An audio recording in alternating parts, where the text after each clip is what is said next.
Hai gengs, welcome to Forbia di Cahaya.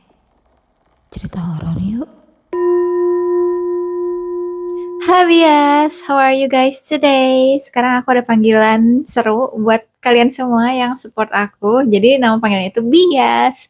Biasanya kan Bias itu dipakai buat grup idol. Terus suka nanti yang jadi idolanya itu dipanggilnya Bias lu siapa kayak gitu loh. Jadi Bias itu adalah orang yang memberikan semangat kepada kehidupan. Seperti kalian sudah memberikan semangat kepada aku. Terima kasih everyone.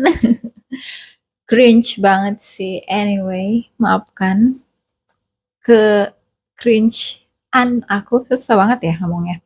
Nah, pada hari ini seperti biasa aku mau membawakan salah satu cerita horor lagi dan yang menariknya adalah ini diberikan oleh salah satu bias aku yang tercinta dan buat teman-teman yang mungkin terlalu berat untuk mencerna sebuah cerita horor seperti biasa aku selalu titip anggap aja ini cerita fiksi, cerita lucu-lucuan, cerita yang kita bawakan atau dengarkan supaya membuat kita merasakan sensasi serem-seremnya, lucu-lucunya, pelajarannya kayak gitu. Jadi nggak usah terlalu dibawa serius banget, nggak usah terlalu dibawa logik banget, tapi ambilnya yang memang bisa menjadi pelajarannya kayak gitu guys.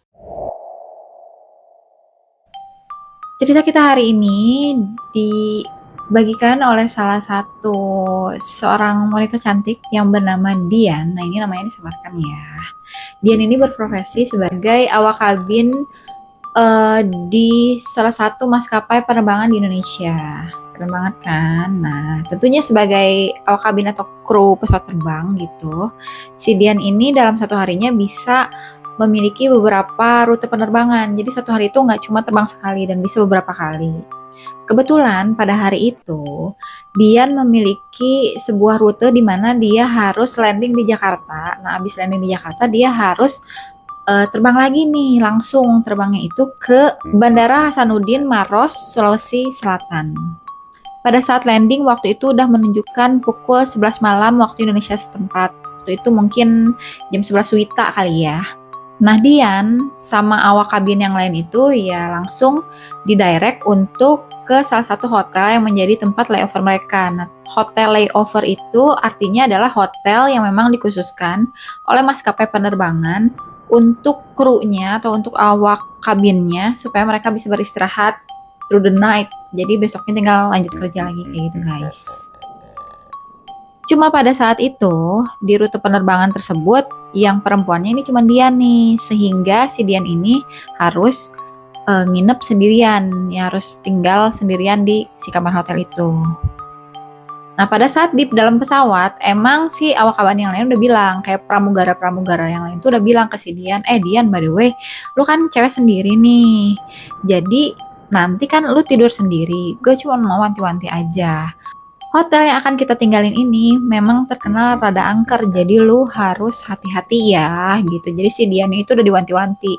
Cuman karena Dian itu memang tipe-tipe yang cuek, jadi dia kayak apaan sih ini paling nih cowok-cowok mau nakut-nakutin doang kan, gue nggak takut tahu gitu. Yaudah dia secara normal ya bawa barang-barang dia, packing, check in lah ya intinya. Dia masuk ke kamar hotel gitu loh, dan kamar hotelnya itu memang jadi hotelnya itu bukan satu lantai ya, ini jadi ada beberapa lantai gitu. Nah, si Dian itu kebetulan dapat sebuah kamar yang memang cukup luas karena di kamarnya dia itu masih ada koridor-koridornya gitu loh. Nah, dan di ujung koridor yang ada di dalam kamar itu memang ada jendela. Nah, jendela ini ditutup gorden gitu. Setelah masuk ke kamar, dia pun langsung unpack dong barang-barangnya dia supaya ya dia rapi-rapihin, dia bisa beres-beres, bersih-bersih dan udah siap buat beristirahat. Pas dia udah mau tidur nih, udah selimutan, udah mau tidur, dia kan punya kebiasaan nih yang nggak bisa tidur kalau misalkan ruangannya itu terang. Jadi dia redupin nih lampunya dikit. Cuman pas dia redupin lampu, dia tiba-tiba overthinking nih.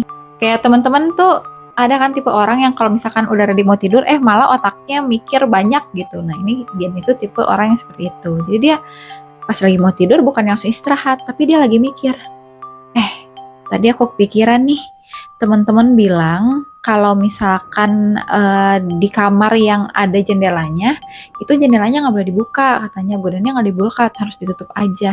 Nah ini kan di ujung koridor itu ada jendela tuh yang ditutup gorden. Kok aku penasaran ya, aku pengen buka itu gordennya.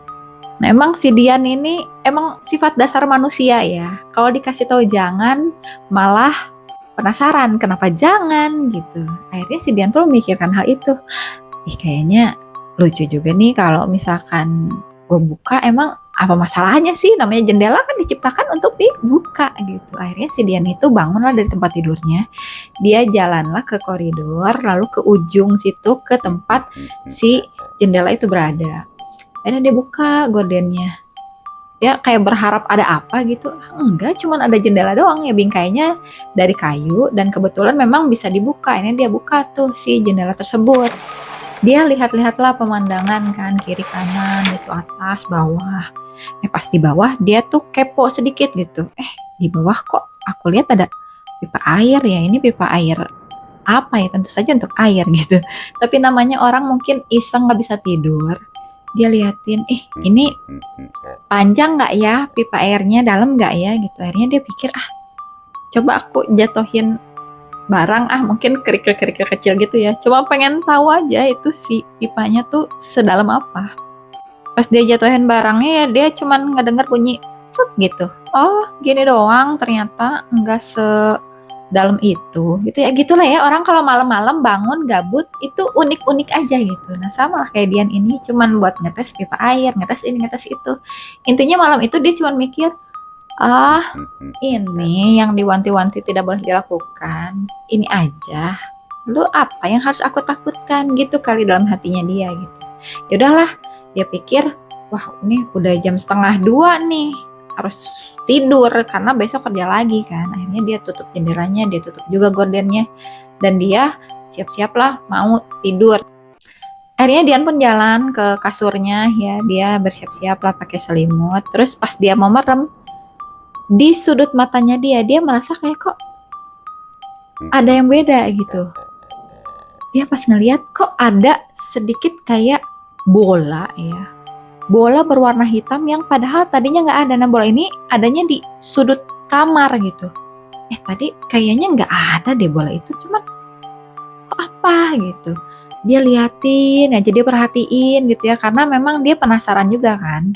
Nah pada saat dia merhatiin si bola ini, tiba-tiba bola ini berubah menjadi sosok yang begitu menyeramkan. Dia berwarna hitam legam, memiliki taring dan juga mata merah yang menyala. Cuma si Dian ini agak kurang jelas nih, bener gak nih penglihatan dia, karena kan itu gelap ya, jadi dia kayak samar-samar gitu. Dan si sosoknya ini tuh ya seperti meringkuk gitu di sudut kamar, sehingga kayak ini masih nggak confirm lah ini tuh apaan gitu. Akhirnya si Dian ini memutuskan, mungkin ini penglihatan aku aja nih. Dia ya udahlah mau coba mengabaikan dan dia mencoba untuk menutup matanya. Tapi pada saat dia menutup mata, dia tiba-tiba kok ngerasa perutnya itu kayak diteken banget gitu, kayak ada sesuatu yang menindih perutnya dia sampai dia sesak nafas. Pas dia buka matanya guys, sosok yang tadi ada di sudut ruangan itu udah jongkok berdiri menekan perutnya dia. Tentu aja dalam posisi tersebut Dian yang mencoba untuk melawan, tapi si sosok ini tuh malah mencekek Dian, dan tiba-tiba seperti ada banyak tangan yang megangin Dian supaya Dian ini gak bisa gerak, sehingga dia terbelenggu. Dian pun di situ sangat amat ketakutan dan dia mencoba untuk menenangkan dirinya dan juga membaca ayat-ayat suci di dalam pikirannya dia. Sembari melafalkannya lah supaya ya si makhluk ini tuh at least bisa takut dan juga berhenti mencekik si Dian. Setelah beberapa lama dia baca-baca doa, akhirnya makhluk ini pun menghilang waktu itu. Cuman posisinya si Dian ini karena saking lemes, syok dan traumanya, dia pun ya jatuh pingsan dan baru bangun keesokan harinya.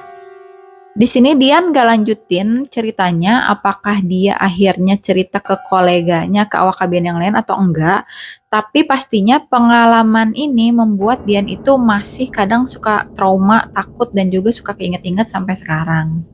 Semoga Badian bisa segera pulih dari traumanya, semoga bisa mengatasi rasa takutnya dan bisa lebih berani menghadapi keadaan di depannya ya. Aku kayak gak terlalu pintar memberikan kata-kata semangat guys, maafkan. Oke, sekian itu cerita dari Mbak Dian ya. Di sini sih aku melihat memang yang manusia itu penasarannya tuh tinggi banget karena kalau di film-film hantu pun aku ngeliat kayak gitu ya. Semakin dilarang, semakin dicari. Semakin, dia baterainya habis nih. Ini mau ending tapi baterai lighting aku habis tiba-tiba. Jadi aku mesti cas dulu nih kayaknya. Anyway, ceritanya itu aja. Mungkin sarannya adalah kalau aku kan chicken shit ya, jadi kayak aku tuh takut sama banyak hal. Meskipun aku suka horor, tapi aku takutan sebenarnya. Jadi kalau aku dilarang, biasanya aku nggak ngelakuin karena aku nggak mau kena batunya. Tapi memang manusia itu adalah sifat dasarnya penasaran kan, suka eksplorasi. Jadi yang dilakuin Mbak Dian itu sebenarnya sangat manusiawi sih menurut aku. Cuma ya end up-nya mungkin apes aja karena dia pun kan lagi sendirian ya di kamar tersebut. Mungkin beda ceritanya kalau punya teman seremnya bisa bareng-bareng gitu ya nggak sih? Oke, my bias. Ya, oke, biasku itu aja cerita dari Mbak Dian. Dan itu pun akhir dari video aku. If you like this video, silahkan pencet tombol like. Dan jangan lupa subscribe supaya nggak ketinggalan video baru. Notifikasinya dari aku. Notifikasi video baru dari aku gitu ya. Bye-bye. Oh iya, kalau misalkan ada cerita bagus dari kalian semua atau mau sharing, bisa komen atau boleh email ke sini ya. Makasih semuanya. Dadah.